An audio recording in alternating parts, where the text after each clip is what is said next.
Buenos días, Dios me los bendiga, hermanos. ¿Cómo están? Bienvenidos al Círculo, su casa, cada domingo, cada semana, pero cada domingo. Los chiquitines de 2 a 4 están yendo hacia el área de los camerinos donde van a estar en sus clases. Los que nunca han ido pueden pasar un día ahí atrás para ver donde esos chiquitines gozan y hacen todo el desastre y el desorden que hacen. Pero muy chulo, me ha tocado compartir con ellos muchas veces. Los mayorcitos ya salieron, los de 5 en adelante y los de Melao ya se han ido a sus clases. Así que nos quedamos aquí los adultos y vamos a tocar temas de adultos. ¿Qué les parece? Sí. Bien, como cada domingo estamos acá para traer el mensaje de la palabra de Dios. En esta comunidad de fe que llamamos el Círculo, lo que hablamos, todo viene, todo proviene, todo tiene su esencia, su base, su fundamento en la palabra de Dios. Lo que acabamos de cantar ahora, aunque se oiga así medio reggae y medio, ¿verdad?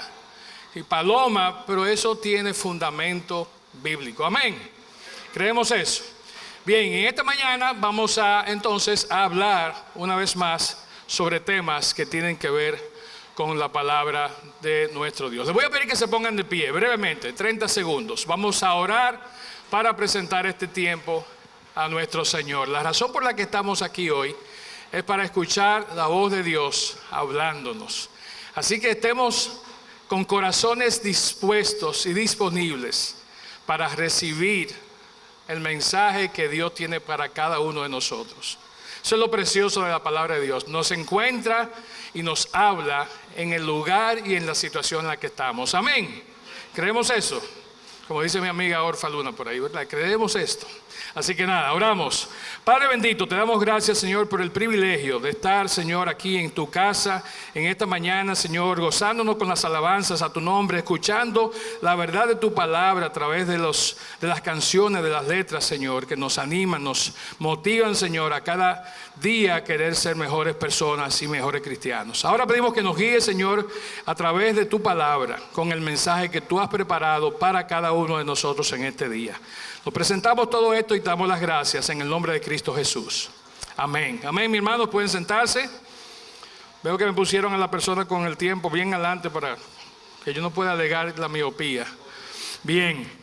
El fin de semana pasado nos tocó a mi esposa Gladys y a mí recibir en nuestro hogar a un par de angelitos. Una nieta de 2 años y medio y otra nieta de 13, ya casi 14. La de 13, 14 más o menos se cuida sola, pero la de 2 años y medio es toda energía. Aún este fin de semana, una semana después, estamos pagando las consecuencias de tener a la nieta con nosotros. Pero cuando pasa eso, por lo general, mi esposa Gladys se queda con las nietas en nuestra habitación, en nuestra cama, y adivinen quién es el desplazado. Como todo buen abuelo, me toca irme como un huérfano, un infeliz, con mi almohadita y mi sabanita, con jipíos, a la habitación que era de mi hijo, Juan José, que está por ahí sentado. Este fin de semana, cuando entré a la habitación y me topé como con el dintel, digo, ¿qué fue? Vi y recordé unas marcas que poníamos en el dintel de la puerta, midiendo su estatura con los años.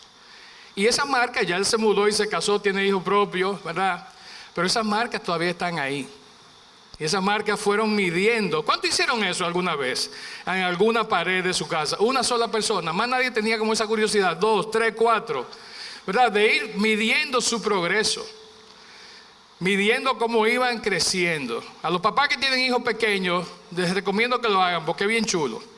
¿Verdad? Ustedes después se van a dar cuenta cuando llegó el momento en que el hijo le pasó a usted en tamaño. Pero fíjense qué interesante. Era algo y todavía, ¿verdad? Él se me pone así de edad y dice, más grande. Porque es algo que queremos ver. Cómo vamos creciendo, cómo vamos aumentando en estatura. Y es algo que yo digo, ¿y por qué lo hacemos? Pero fíjense, es algo que en cierto sentido compartimos con algo que como cristianos nosotros deberíamos estar haciendo. Cada uno de nosotros. Dios, nuestro Padre, quien nos creó, quien nos quiere ir viendo desarrollar en nuestro caminar cristiano, quisiera que nosotros nos preocupáramos por irnos midiendo y sabiendo cómo vamos creciendo. Si bien es cierto que el anhelo de Dios para toda la humanidad, para cada uno de nosotros, es que primero nosotros, ¿verdad? Su anhelo principal es que nosotros conozcamos a su Hijo, que entremos en una relación con Jesucristo a través del arrepentimiento de nuestros pecados y a través de la conversión de una vida antigua a una vida nueva. Esa es la primera prioridad de Dios, ¿cierto? ¿Estamos de acuerdo con eso?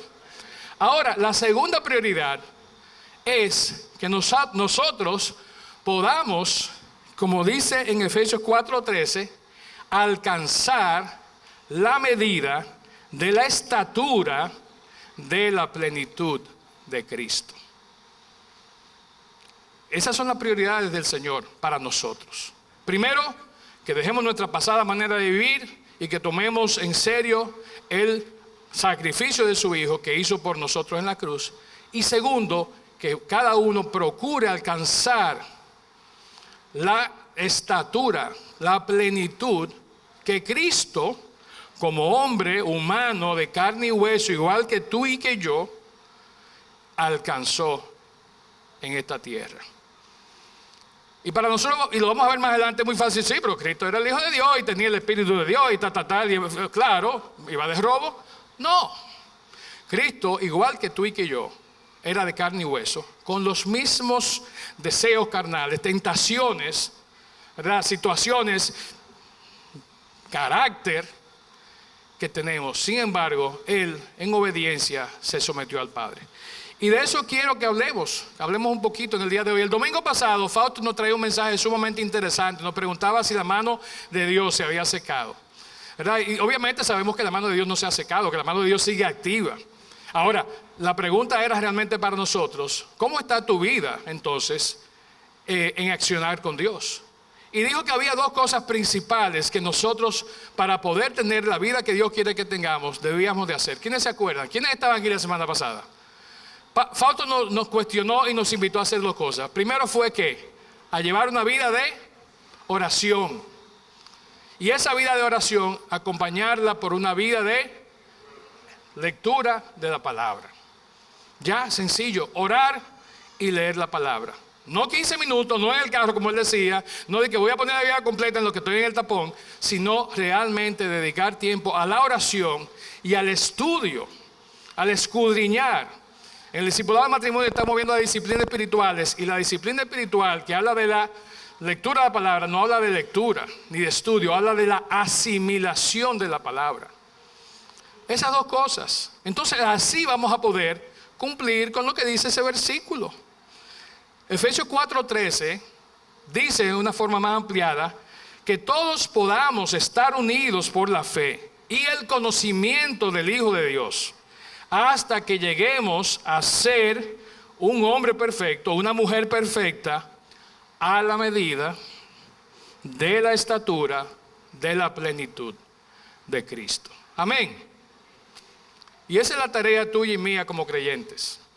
Todo lo demás que podamos hacer, chévere, bueno, suma puntos. Pero la esencia de quienes somos como creyentes es poder alcanzar el tamaño, la estatura de nuestro Señor. Entonces no hay vuelta floja, ya el mensaje está dado, yo me puedo ir y me puedo sentar. Ahora bien, ¿cómo logramos esto? ¿Cómo yo logro este proceso?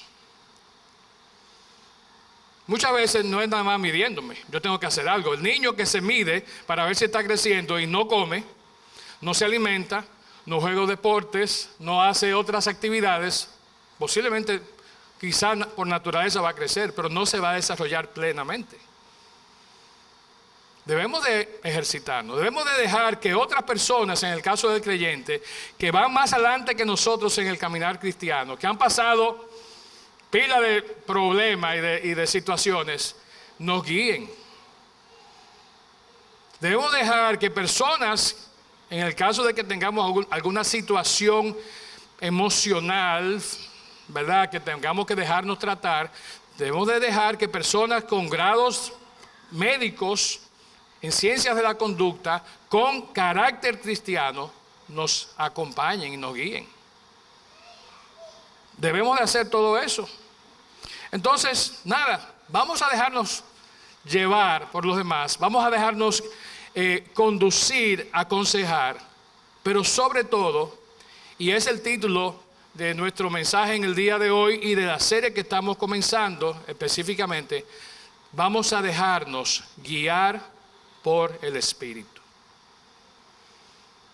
Hoy domingo y en los próximos 2 domingos, de hecho concluyendo el domingo del retiro, que es el domingo 2 de julio, vamos a estar viendo los mensajes de esta serie, guiados por el Espíritu Santo.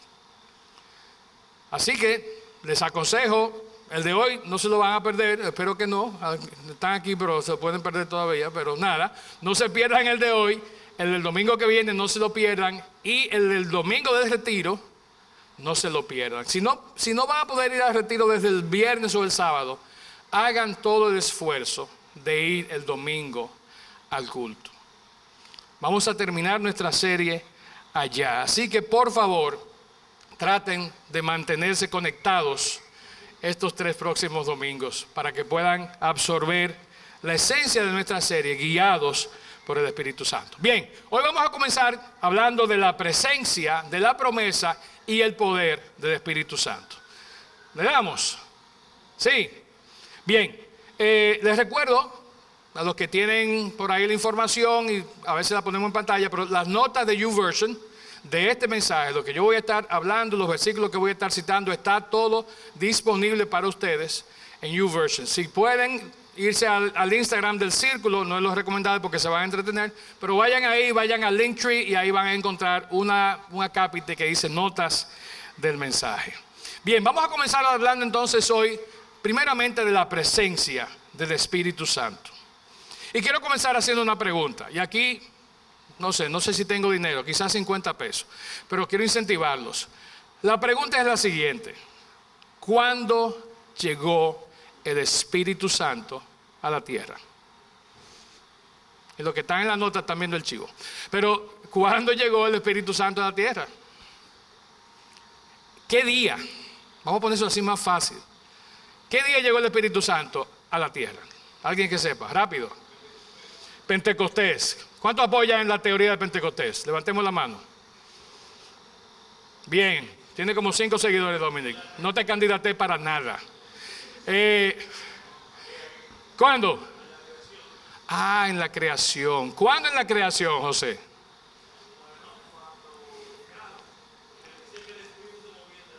Amén. El Espíritu Santo está presente en la humanidad, en la tierra, desde antes de que hubieran seres humanos. El Espíritu Santo, dice este pasaje que tenemos aquí en Génesis capítulo 1, versículo 1 y 2, Dios en el principio creó los cielos y la tierra. ¿Cómo estaba la tierra? Desordenada y vacía, ¿verdad? Un caos. Ayer hablaba alguien en una actividad que estábamos y hablaba de esto, de la ley de la entropía, que si las cosas se dejan, de que tranquila, no, eso sigue, la vida sigue, todo se sigue evolucionando. Pero estaba desordenada y vacía. Ahora bien, dice que las tinieblas cubrían la faz de la tierra. Pero dice el versículo 2 ahí mismo, y el Espíritu de Dios se movía sobre la superficie de las aguas. El Espíritu ha estado presente desde la eternidad. El Espíritu ha estado presente en la tierra, en nuestro planeta, desde el primer momento de la creación. Y ahorita vamos a ver que no solamente el Espíritu, ¿verdad? Estaba Dios Padre, estaba Dios Hijo, en ese proceso creativo y creador. Pero así era. El Espíritu Santo jugó un rol y tiene un rol muy claramente establecido en todo el proceso de la raza humana.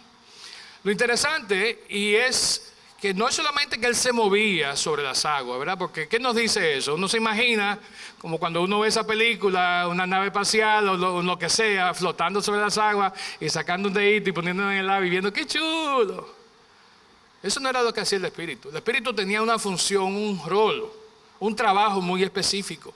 Lo interesante es que ese rol y trabajo lo encontramos en un pasaje, en un versículo, que si me ayudan allá para que pase esto, ¿verdad? Lo encontramos, bueno, dale atrás por favor, vamos a dejarlo en el anterior. Lo encontramos obviamente en el pasaje que íbamos a ver en Éxodo, pero antes de eso, en el libro más antiguo de la Biblia, hay un versículo que dice claramente lo que el Espíritu hacía. ¿Cuál es el libro más antiguo? ¿Quién sabe? Job. Job capítulo 26:13 habla del Espíritu. Dice, su Espíritu hizo hermosos los cielos. Entonces la belleza que vemos en la naturaleza, los cielos, y al hablar de los cielos habla del cielo, el sol, luna, estrellas. Y dice claramente Job que su Espíritu, el Espíritu de Dios, fue quien hizo hermoso todo lo que nosotros ahora contemplamos en asombro, en el día y en las noches. Ese era el rol, ¿verdad?, creativo y creador del Espíritu Santo.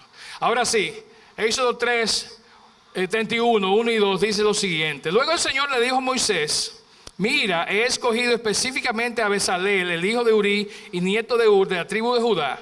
Y dice el versículo 3, lo he llenado del Espíritu de Dios y le he dado gran sabiduría, capacidad y destreza en toda clase de artes manuales y oficios. Entonces, temprano en la historia del pueblo de Israel, no solamente en el Génesis, no solamente en Job, vemos que el Espíritu está presente ya empoderando a personas, dándole dones, dándoles habilidades para que hicieran cosas productivas, creativas.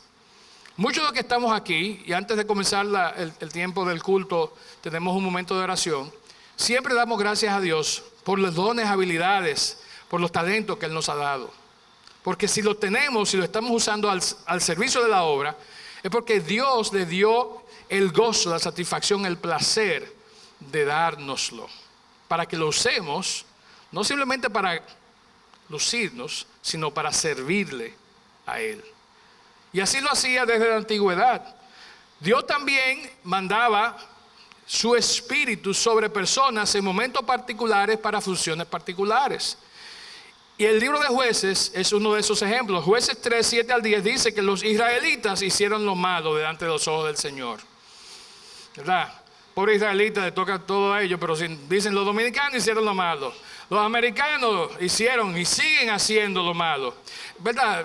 En sentido general, no estoy cogiendo a nadie de ejemplo, pero sí. Se olvidaron del Señor su Dios y sirvieron a las imágenes de Baal y a los postes dedicados a la diosa Acera. Entonces el Señor ardió de enojo contra Israel. Versículo 9, pero cuando el pueblo de Israel clamó al Señor por ayuda, el Señor levantó un libertador para salvarlos. Se llamaba ¿cómo? Otoniel. ¿Quién fue Otoniel? El primer juez designado por Dios. Y cómo Él capacitó, cómo Él habilitó, cómo Él empoderó a Otoniel. Dice el versículo 10, el Espíritu del Señor vino sobre Él y comenzó a ser juez de Israel. Entró en guerra contra Cusán-Risataim, rey de Aram, y el Señor le dio la victoria sobre él. Entonces el Espíritu de Dios vino sobre Otoniel, le dio poder, le dio sabiduría, le dio fortaleza, ¿verdad? Lo hizo juez y lo dirigió en batalla contra el rey y el pueblo que estaba oprimiendo al pueblo de Dios en ese momento. La semana pasada Fausto nos hablaba un poquito de este tema de los jueces. Estamos flojos aquí con esto, yo, no allá. Y fíjense, había un ciclo por lo que los jueces llegaban a Israel. Comenzaba todo con la desobediencia, con la idolatría de Israel, ¿verdad? Luego venía el clamor, ay Señor, ayúdanos. Luego Dios mandaba a alguien que venía. Ese que venía, hacía, resolvía, ganaba, libertaba. El pueblo decía, ay qué bueno, ya Dios nos ayudó. Y al poquito tiempo que pasaba, se olvidaban y volvían a hacer su vagabundería. Oye, qué gente, ¿eh? Exactamente. ¿Qué gente esos israelitas? ¿Cuántos descendemos de Israel aquí? Yo creo que todos. Y ese era el ciclo de los jueces, ¿verdad? Desobediencia, desajuste. ¡Ay, ayúdame! Ok, aquí va, vamos a darle, vamos a empoderarlo, ganemos la victoria, ¿verdad? Estamos todos en paz. Y se repetía y se repetía. ¿Cuántos jueces no tuvo el pueblo de Israel? Hasta que finalmente, después de Samuel, ¿quién vino? Ok, se acabó este relajo de los jueces. Rey, vámonos con un rey. Esa es otra historia para otro día. Pero nada, así funcionaba el tema de los jueces. Pero nada, el Espíritu Santo, lo que quiero decir con todo esto, estaba presente y siempre Él operaba y funcionaba para cosas necesarias en el pueblo de Israel. Vemos el ejemplo del rey David. David en Salmo 104, 27 al 30 dice: todos los seres esperan de ti que a su tiempo les des de comer. Si abres tu mano y le das su pan, ellos lo toman y quedan satisfechos. Si te escondes de ellos, se desconciertan. Y dice, hablando de cuando el Espíritu de Dios no estaba presente, dice: si les retiras tu espíritu, su espíritu, mueren y vuelven al polvo, el espíritu de la persona. Pero si envías tu espíritu, el Espíritu Santo, vuelven a la vida y así renuevas la faz de la tierra. Entonces, el rol del Espíritu Santo era un rol vivificador. Era un rol de traer vida, de renovar vida, de hacer, de regenerar, de hacer nacer de nuevo. Y vamos a ver el concepto un poquito más adelante. Pero ese era el rol, en este caso, del Espíritu Santo. Dice también David, en Salmo 139, 7, creo que está ahí, dice: ¿dónde puedo esconderme de tu espíritu?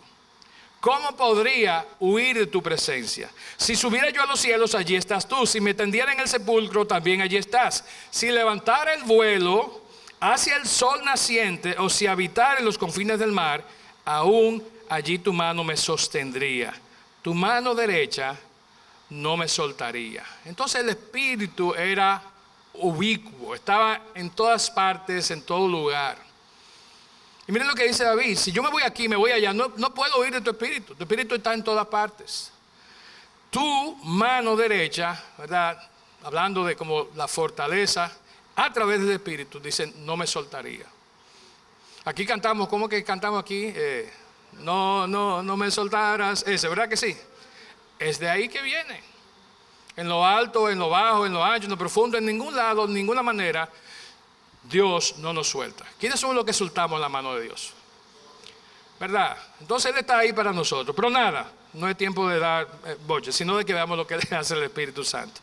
Entonces el Espíritu Santo estaba a través de toda la historia del pueblo de Israel, a través de todo el Antiguo Testamento, estaba trabajando con jueces, estaba trabajando con guerreros, estaba trabajando con profetas, en y a través de cada una de esas personas. Lo único era que cuando lo hacía, era para una tarea, para una función, en un momento muy específico.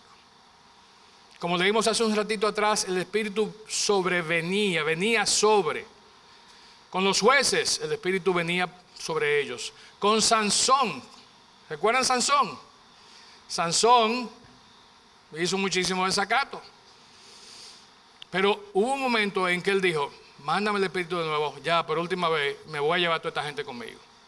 Entonces lo que Sansón pudo hacer, y lo que pudieron hacer los profetas, lo que pudieron hacer los libertadores de Israel, lo pudieron hacer porque el Espíritu Santo de Dios venía para una tarea y en un momento particular sobre ellos.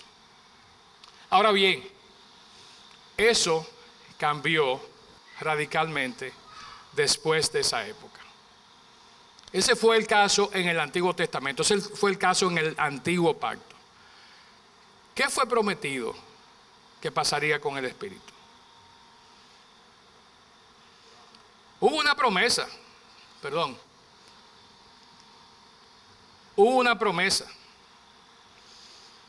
De hecho, Pablo llama al Espíritu Santo en una parte en Efesios, el Espíritu Santo de la promesa. ¿Qué pasó y qué dice Hechos 1:8? Que yo sé que todos se lo saben de memoria. Jesús está en sus últimos momentos sobre la tierra y antes de partir, Él le hace una promesa a su pueblo, le hace una promesa a su equipo de trabajo, a sus discípulos. ¿Y qué le dice en Hechos 1:8? Ustedes van a recibir poder, pero cuando venga ¿qué? El Espíritu Santo. ¿Y cómo iba a venir ese Espíritu Santo? Momentáneamente, cuando ellos se vieran en aprietos. Sabemos que en el nuevo pacto, bajo, ¿verdad?, las leyes o bajo la nueva ley de Dios, el Espíritu venía para quedarse. De hecho, la promesa es, si yo me voy, yo le voy a mandar a alguien que se quede con ustedes. Yo tengo que irme. Ya yo terminé, dice el Señor, lo que yo vine a hacer aquí a la tierra. Pero tengo que irme. Pero no lo voy a dejar solo. Le voy a mandar a alguien. Y ahorita vamos a ver cuáles son los títulos de ese alguien. Pero fíjense, no solamente Jesús le promete a sus discípulos el Espíritu Santo, sino que esto viene desde tiempos atrás. Jeremías 31 al 34 dice: se acerca el día, dice el Señor, en que haré un nuevo pacto con el pueblo de Israel y de Judá. Ese pacto no será como el que hice con sus antepasados cuando lo tomé de la mano y lo saqué de la tierra de Egipto. Pero este es el nuevo pacto que haré con el pueblo de Israel después de esos días, dice el Señor. Pondré mis instrucciones, ¿dónde? En lo más profundo de ellos, y las escribiré, ¿dónde? En su corazón. Yo seré su Dios y ellos serán mi pueblo. Y aunque aquí no está diciendo, yo voy a mandar el Espíritu Santo para que habite en su corazón, habite en ellos, básicamente está diciendo, voy a mandar mi Espíritu Santo que va a habitar en mi pueblo, en ellos, adentro de su ser. Voy a escribir mis leyes en su corazón. Y eso lo voy a hacer mediante, ¿verdad?, la llegada y la permanencia del Espíritu Santo. Entonces, las nuevas actividades, las nuevas funciones del Espíritu Santo en la era de la iglesia, bajo el nuevo pacto que tú y yo nos encontramos ahora mismo, este periodo de la gracia, realmente la debemos y podemos entender mejor si comparamos con algunas funciones y algunos roles que el Espíritu Santo había ya desempeñado. Y acabamos de ver algunos, pero quiero que detallemos tres de manera muy particular. No voy a compartirlo aquí en pantalla, así que si tienen sus notas de YouVersion, ahora o más tarde lo pueden ir viendo. La primera función o la primera forma en que Dios estaba enviando y permitiendo al Espíritu Santo actuar era esta. Era de una manera permanente, llegando a residir, ¿verdad?, a vivir, a llenar a cada una de las personas que aceptaran el sacrificio de su Hijo Jesús. El primer aspecto entonces del Espíritu Santo era la llenura. Y esta es la diferencia principal de cómo operaba en el Antiguo Testamento y cómo operaba ahora en el Nuevo Testamento. Antes él venía y permanecía un momento o estaba un momento y luego se iba. Ahora dice que él viene y se queda, reside, vive, llena a las personas. Primera de Corintios 3:16 dice así: ¿no saben que ustedes son templo de Dios y que el Espíritu Santo de Dios habita en ustedes? Primera de Corintios 6:19 dice: ¿acaso ignoran que el cuerpo de ustedes es templo del Espíritu Santo que está en ustedes y que recibieron de parte de Dios, y que ustedes no son dueños de sí mismos?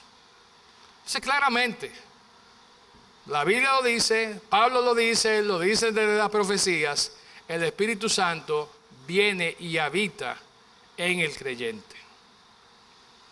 Mucha gente, y me acuerdo de una caricatura de Mafalda, que ella quería hacer algo mal hecho, y le dice no sé a cuál de sus amiguitos, yo quiero hacer tal cosa y tal cosa, y dice, ay, pero no puedo hacerlo.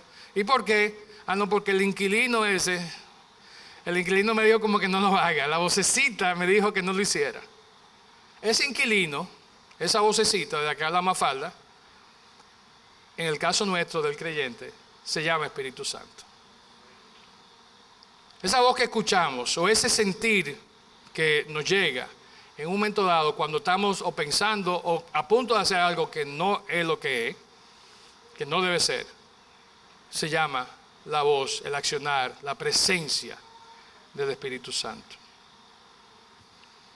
Cuando ponemos nuestra fe en Cristo para salvación, entonces el Espíritu Santo automáticamente viene a morar en nosotros. La segunda forma de cómo el Espíritu Santo se manifiesta en nosotros hoy es regenerando, renovando, Hablábamos hace un momentito de eso, ¿verdad? Trayendo nueva vida. Salmo 104:30 dice: pero si envías tu espíritu, leímos ahorita, vuelven a la vida y así renuevas la faz de la tierra. Esa es la función también del Espíritu Santo. Juan 3:3 dice, Jesús le respondió: de cierto digo, que el que no nace de nuevo no puede ver el reino de Dios. Esta conversación la está teniendo ¿con quién? Jesús en Juan 3, con Nicodemo. Y a Nicodemo le dice: mira, esto es tan sencillo como esto, hay que nacer de nuevo, hay que dejarse, ¿verdad?, residir por el Espíritu Santo, que te va a renovar, a regenerar y te va a permitir nacer de nuevo. Y lo interesante es que él recrimina después a Nicodemo, porque Nicodemo dice: ¿cómo es esto de que yo me voy a volver chiquito, voy a entrar otra vez en el vientre de mi madre y me voy a tener que dar luz? Óyeme, tú eres maestro de Israel y tú lees la profecía, tú lees Jeremías, tú lees Isaías, tú lees todos estos libros y tú no estás entendiendo lo que yo estoy diciendo. Esto no me lo estoy inventando yo en este momento. Eso está en profecías, eso está a través de todo, ¿verdad?, toda la parte profética de la Biblia.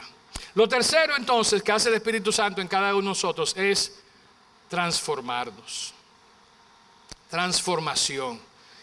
Eso viene del concepto, ¿verdad?, griego, la palabra griega de metamorfosis. Es lo que pasa básicamente con la oruga. Cuando la oruga, de ser un gusano bien feo, se convierte en ¿qué? En una preciosa mariposa. Tenía una amiga en el colegio que le decía, bueno, no voy a decir la historia. Sí, era media mariposa. Decíamos mariposa, de hecho, pero ya después de un tiempo. No, al principio no decíamos mariposa. Pero eso hace muchos años. Yo ni conocía a Gladys cuando eso. Bien, la presencia del Espíritu Santo, ¿verdad? En todas las oportunidades que vimos anteriormente, en el Antiguo Testamento, era una presencia de transformación. Lo único que era una transformación tipo Hulk, momentánea, para hacer algo y terminar y después volver a su estado anterior. La transformación que el Espíritu Santo procura hacer en nosotros y que nosotros debemos de procurar ayudarle y permitir y habilitarle a que la haga, es una transformación que va creciendo, creciendo, creciendo. No voy a hablar más de esto porque la semana que viene vamos a estar viendo precisamente ese tema como parte de la serie. Pero eso es lo que el Señor quiere para nosotros, ¿verdad? Que seamos renovados, que seamos transformados, que permitamos que su Espíritu, ¿verdad?, que reside en nosotros, nos lleve a actuar de esa manera. Algo interesante, en uno de los versículos decía que somos transformados, pero es por algo que el Espíritu tiene, que es el poder. Entonces, ese es el tercer elemento que queremos ver en esta mañana. Y me salté un versículo ahí, perdón, pero nada. El Espíritu Santo es un espíritu de poder. Ciertamente es un espíritu que está presente, ciertamente es un espíritu que vino en cumplimiento de la promesa de Jesús a sus discípulos y de Dios desde el Antiguo Testamento, pero centralmente es un espíritu que tiene poder. Si vamos al momento del bautismo del Señor en el río Jordán de parte de Juan el Bautista, vemos que en ese momento, ¿verdad?, se marca lo que llamamos un punto de inflexión en la vida de nuestro Señor, ¿verdad? Un punto donde cambió radicalmente la vida de Jesús. ¿Por qué? Porque en ese momento, Él, al ser sumergido en las aguas y ser levantado, sufre, ¿verdad?, digamos que una transformación, pero se escucha una voz del cielo que dice que este es mi Hijo amado. Y desciende sobre él en forma de paloma, como cantamos hace un ratito, que el Espíritu Santo. Cada uno de los autores de los evangelios toma este momento, ¿verdad? Hay pocos momentos que los 4 evangelios lo destacan, ¿verdad? Uno es la transfiguración, otro es la crucifixión, pero de manera muy particular está bien detallado. Juan en su evangelio lo hace. Vamos a ver primero el de Mateo, ¿verdad? Hay varios, los 3, principales, los hipnóticos. Mateo 3:16 dice que entonces los cielos se abrieron, vio el Espíritu que descendía como paloma, se posaba sobre él. Marcos dice, en cuanto a Jesús salió del agua, vio que los cielos se abrían, que el Espíritu descendía sobre él como una paloma. Lucas 3:22 dice, el Espíritu Santo descendió sobre él en forma de paloma. Agrega, entonces vino una voz del cielo que decía, tú eres mi Hijo amado, en quien me complazco. Y lo interesante de esto, no solamente el hecho del bautismo, la paloma, la voz, sino de que antes de ese momento, aunque Jesús, por ser parte de la Trinidad, por ser Dios, aunque estaba en su humanidad en la carne, Jesús no tenía la permanencia del Espíritu Santo sobre él que le permitía hacer prodigios y milagros. ¿Cómo? Jesús fue bautizado en su humanidad. Jesús fue bautizado siendo, ¿verdad?, un ser de carne y hueso. De hecho, Juan 1:32 al 34 dice esto. Juan también dio testimonio y dijo, vi al Espíritu del cielo, descender del cielo como paloma y permanecer sobre él. Ya lo vimos. Dice, yo no lo conocía, pero el que me envió a bautizar con agua me dijo, aquel sobre quien veas que el Espíritu desciende y que permanece sobre él, es el que bautiza con el Espíritu Santo. Yo lo he visto y he dado testimonio de que este es el Hijo de Dios. Juan no solo enfatiza que el Espíritu desciende, sino que él subraya, apuntala de que el Espíritu permaneció. La llegada, pero sobre todo la permanencia del Espíritu en Jesús, fue lo que le permitió actuar desde ese momento y en adelante, haciendo las obras que él hacía. Qué interesante. Qué interesante. Muchos pensaban que no, Jesucristo si seguía así sin hacer, podía comenzar a hacer milagros y no tenía problema. En varios momentos Él es, ¿verdad?, peticionado a que haga cosas. Mi momento aún no ha llegado. Aún no estoy listo para eso. Así que es importante que entendamos esto, porque esto ubica a Jesús en el mismo plano humano de carne y hueso en el que estamos tú y yo. En el que estamos tú y yo. Jesús fue hombre 100%. ¿Cuántos están de acuerdo con eso? Amén. Jesús era Dios también 100%. Por eso pudo cumplir y hacer las cosas que hacía. Pero Jesús necesitaba que el Espíritu Santo viniera sobre él y le habilitara, le empoderara, fuera de testimonio a todos los que lo vieron y que lo escribieron y que nosotros hoy, 2000 años después, estamos leyendo, de que él comenzó a hacer milagros cuando fue habilitado, autorizado, refrendado por el Espíritu Santo. Hay una cita de un teólogo y profesor, ¿verdad?, del Antiguo Testamento y de Hebreo del Dallas Theological Seminary de Dallas, Texas. Dice, de acuerdo con el significado simbólico del rito de denotar a la muerte, a una vida vieja y reviviendo a una nueva, Jesús vino a ser bautizado en el sentido de morir a la relación natural con sus padres, vecinos y llamado terrenal. Entonces, aunque Jesús no había cometido pecado, ¿verdad?, porque el bautizo era supuestamente para limpiarle los pecados a los que lo hacían.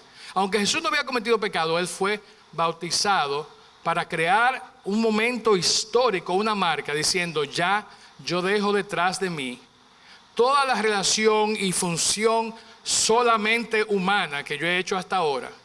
Y de este momento en adelante, con el Espíritu sobre mí, voy a comenzar a hacer lo que Dios me mandó a hacer. Pongámonos en los zapatos de Jesús. Nosotros, al momento de recibir a Cristo en nuestros corazones, ¿qué vino también junto con esa acción? Tú y yo recibimos el Espíritu Santo. El mismo Espíritu Santo del que estamos hablando aquí, que vino y permaneció y empoderó a Jesús. Recibimos, como dice Jesús en Hechos 1:8, al decirle a sus discípulos, ustedes recibirán poder cuando venga sobre ustedes, ¿quién? El Espíritu Santo. Y quiero irlo dejando con como ese hilo de pensamiento, porque es realmente la intención de hoy, que nos cuestionemos. ¿Por qué muchas veces estamos y somos limitados de hacer cosas que, como el mismo Señor nos dijo, oye, si usted tiene la fe como un grano de mostaza, ¿qué ustedes van a hacer? Le van a decir a ese monte, échate al mar. Estamos muy lejos de ahí. Pero no es porque no tengamos el poder residente en nosotros que nos permitiría hacerlo. Está ahí latente. Falta fe. Voy terminando con esto. Dice Efesios 4:20, 22 y 24. Pablo, hablando a los cristianos en Éfeso, les dice: pero esto quiero decirles en el nombre del Señor, y en esto quiero insistir. No vivan ya como la gente sin Dios, que vive de acuerdo a su mente vacía. En cuanto a su pasada manera de vivir, despójense de su vieja naturaleza, la cual está corrompida por los deseos engañosos. Renuévense en el espíritu de su mente y revístanse de toda la naturaleza creada en conformidad con Dios, en justicia y en santidad. Como dice la cita, Jesús se bautiza y se está separando, está dejando detrás de él todos esos vínculos, ataduras, limitaciones terrenales, y se está enfocando hacia lo que tiene por delante. Él sabe que su tiempo es limitado. Él sabe que su tiempo va a terminar, ¿verdad?, con su sacrificio en la cruz. Y se apura. Quizás eso nos falta a nosotros un poquito a veces, ¿verdad? No, yo tengo la juventud por delante y tengo después la vejez, y cuidado. Como va la tecnología ahora, yo puedo durar así hasta como el viejito JJ, los 60, ¿verdad?, lo que sea por ahí. No quieran llegar a la edad de nosotros, Señor. Pero nada, amén. Pero el punto está en que Jesús sabía que tenía un enfoque, tenía una tarea que cumplir. Y sabía ahora que Él tenía el poder para hacerlo. Me fascina lo que dice uno de los profetas, que reconoce esto al igual que Jesús y al igual que Pablo lo dice. Miqueas dice en el capítulo 3, versículo 8. Dice: yo en cambio estoy lleno del poder, lleno del Espíritu del Señor. Un profeta de la época de Isaías, de Oseas, está diciendo esto. Yo estoy lleno del poder, lleno del Espíritu del Señor, lleno de justicia y fuerza, para que denunciar con valentía el pecado y la rebelión del pueblo, la rebelión de Israel. Nosotros tenemos esa misma llenura, tenemos ese mismo poder. ¿Qué estamos haciendo con eso? Bien, hemos visto que desde el momento de que creímos en el Señor, recibimos al Espíritu Santo, ¿verdad? Recibimos el poder del Espíritu Santo que vino a residir permanentemente en nosotros. Ese Espíritu es el mismo que estuvo presente, como dijeron por acá adelante, ¿verdad?, desde el momento de la creación, que se movía sobre las aguas, y estuvo presente a través de toda la historia que aparece en el Antiguo Testamento. Fue prometido a nosotros como abogado, como intercesor, como intermediario, como consolador, como ayudador. Y en el bautismo de Jesús acabamos de ver que se manifestó la presencia del Espíritu Santo mediante el cumplimiento de la promesa que había sido dada por profetas desde la antigüedad, y en ese momento se manifestó su poder. Nada de eso desde el día del bautizo de Jesús hasta el día de hoy ha cambiado. Todas las condiciones se mantienen igual. El Espíritu sigue siendo el mismo Espíritu. La presencia de ese Espíritu sigue siendo la misma presencia. El poder que tiene ese Espíritu sigue siendo el mismo poder. ¿Qué ha cambiado? ¿O quiénes hemos cambiado?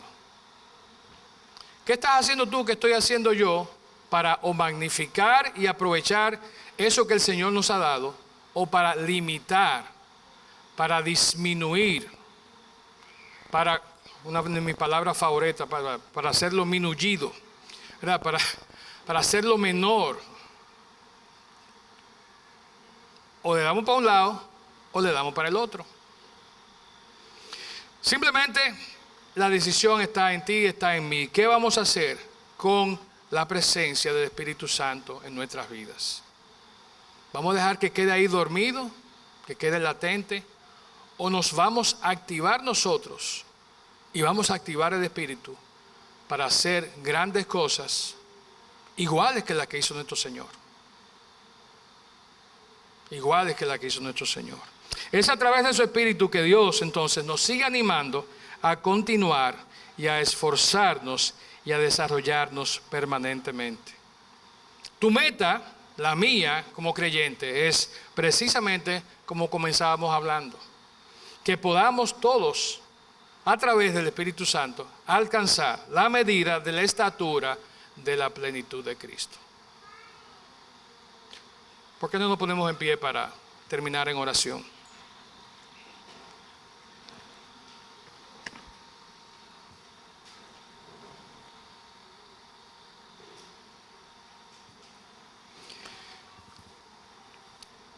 Más adelante en uno de los mensajes veremos una cita de Romanos 8:14.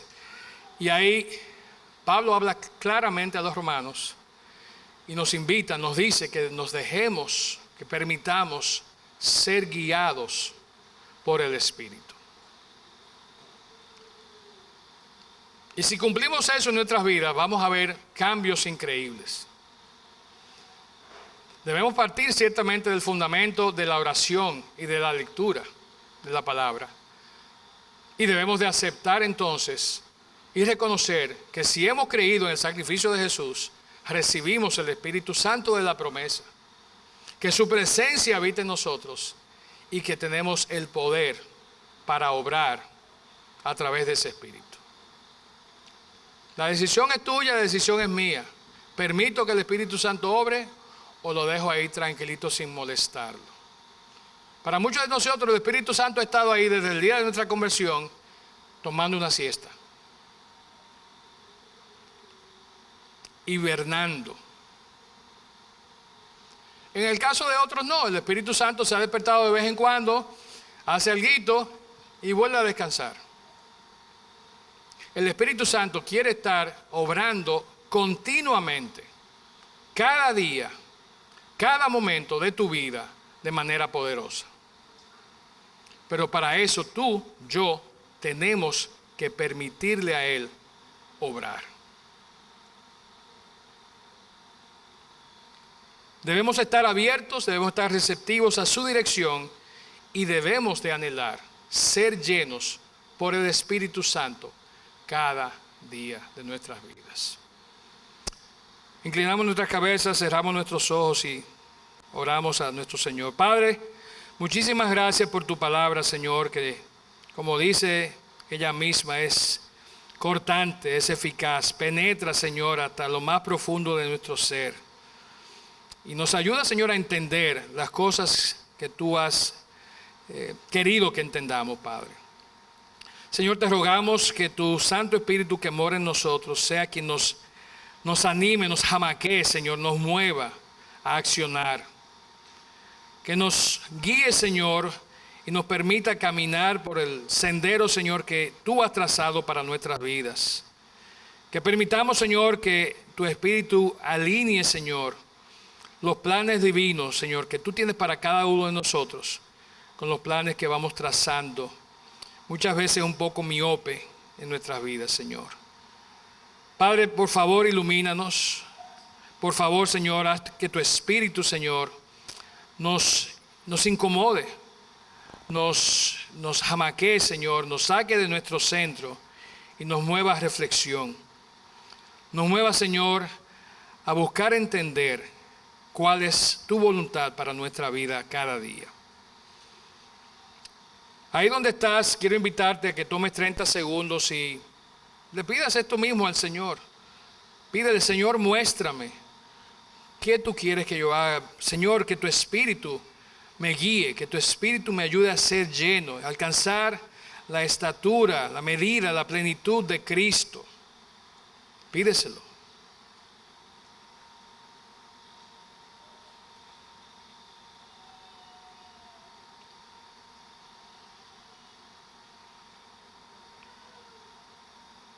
Padre, sabemos que tú nos escuchas cuando venimos delante de ti, Señor, con un corazón contrito, humillado. Y te rogamos, Señor, que este tiempo que hemos pasado hoy, Señor, hablando de este tema tan importante, tú, Señor, lo uses para transformar nuestras vidas, para preparar nuestros corazones, Señor, y dejarnos, Señor, ayudarnos a que podamos ser guiados por tu Espíritu. Sabemos, Señor, que fuera de ahí nuestra vida es caótica. Fuera de ahí, Señor, nos llenamos de problemas, muchas veces sin soluciones. Pero sabemos que en ti, Señor, encontramos la respuesta, Señor, a cada situación de nuestra vida. Y te damos muchas gracias por eso. Guíanos, Padre, bendícenos, protégenos. Te pedimos todo esto y te damos las gracias en el nombre de Cristo Jesús. Amén. Nos quedamos parados para seguir adorando a nuestro Señor. Dios les bendiga.